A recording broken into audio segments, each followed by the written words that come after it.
परमात्मा ने ये कहा कि देखो भगवान की भक्ति प्रत्येक व्यक्ति कर सकता है और प्रत्येक ही शिक्षित होना चाहिए, ये गलत कर रखा था इन्होंने। तो अब आप सारे शिक्षित हो गए। अब मालिक ने जो खेल खेला है, ये समय इंतजार किया है कि अब अपनी प्यारी आत्माओं को अपनी महिमा में अब बताऊंगा और सारे सबके समझ में आवेगी। अब आप सभी शिक्षित हो गए और सभी को मंत्र ये परमात्मा की वाणी याद होगी। छोटे छोटे बच्चा के पूरी आरती याद हो रही है भगवान की वाणी की। अब एक रुई, एक 1.5 ग्राम 2 ग्राम रुई लगेगी, एक जोत बना दे, खड़ी जोत लगा दी, उसमें घी डाल दिया जितनी आपकी इच्छा है, एक कटोरा भर दे, सारे दिन जलाए। तो उसमें वो घी उसमें डाल दिया और हम अपना मंत्र वाणी सुबह नित्यनेम करें, दोपहर में रमैणी करें, शाम में संध्या आरती करें। ये भगवान की वाणी भी हम बोलते रहते हैं, तो वो भी हवन हो रहा है। उस लकड़ियों वाले हवन की तुलना में ये हवन श्रेष्ठ है, क्योंकि इसमें आप एक 100 ग्राम रुई में 1 क्विंटल घी हवन कर सकते हो। उसमें घी, उसकी जोत ने जलन नहीं दे, उसमें डालने जावे घी। 100 ग्राम जोत में 1 क्विंटल घी हवन कर सकते हो आप। और लकड़ियां में 1 क्विंटल घी हवन करने के लिए कम से कम भी 20 किलो तक कम से कम लकड़ी जला देते हो। तो उन लकड़ियों के जलने से कार्बन डाइऑक्साइड अधिक होती है। उस 2 धड़ी यानी 20 किलो लकड़ी समाप्त की जलने की तुलना में एक 100 ग्राम रुई की का प्रदूषण उससे कई हजार गुना कम होगा। तो हमने ये अपनाना है।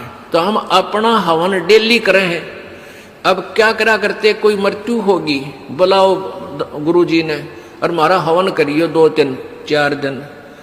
वो 2 दिन के हवन में कैला टूट गया। रोज करो हवन अपना, एक जोत लगा दे, सुता उठ के हाथ पैर धो ले, नहान का ना फुर्सत मिले, कोई जरूरी ना होती नहाना। इसमें नहाए धोए क्या भ्याज है, मन का मैल ना जाए और मीन सदा जल में रहे, धोए बास ना जाए। अंदर से अंत तक साफ हो, हाथ पैर जरूर धो ले, क्योंकि धार्मिक वस्तुओं के हाथ लगाने। और जोत ला दे, अपना मंत्र करता रहे, काम करता रहे, अपनी आरती बोल ले, जा नित्यनेम भी कर ले, रोटी पोए जा, नित्यनेम चलता रहे। आजकल तो आधुनिक बहुत से उपकरण हो गए हैं, वैसे भी याद हो जाते हैं कुछ दिनों में। और नहीं बैठ कर अपनी किताब लेकर वह पढ़ ले। अब हवन हो गया तो हम अपना काम आप करेंगे। जो बात बनेगी, किसी के बच्चा हो जाता था तो उसने क्या कहा करते, 7 दिन तक तुम, जैसे पहले ज्योति तो सभी जलाते थे, तो क्या कहते थे, 7 दिन ज्योत नहीं जलानी तुमने, 13 दिन। वो तेरा गजब हुई हो, 13 दिन रोटी नहीं खाते या तुम और काम ना करते। और किसी की मृत्यु हो जाती है, उसमें भी ऐसे कहा करते थे। जैसे जन्म होने पर तो वो जब तक वो छठ ना होती इतने कहा करते, मृत्यु के बाद कहते हैं 13 दिन तक आपने कोई धार्मिक क्रिया नहीं करनी। तेरा गजब हो। परमात्मा रोटी रोज खा रहे हो, किसी दिन भी ना छूटती, ठीक है। कोई प्रिय की मृत्यु हो जाती है, रो पीट के दोपहर तक ना खाओगा, शाम में खानी पड़ेगी, रो पीट के रोटी खानी पड़ेगी। तो ऐसे ही भक्ति परमात्मा का हवन ज्योति डेली आरती रोज करनी है, चाहे दुख हो चाहे सुख हो। ये परित्याग नहीं करना, ये भूल है हमारे।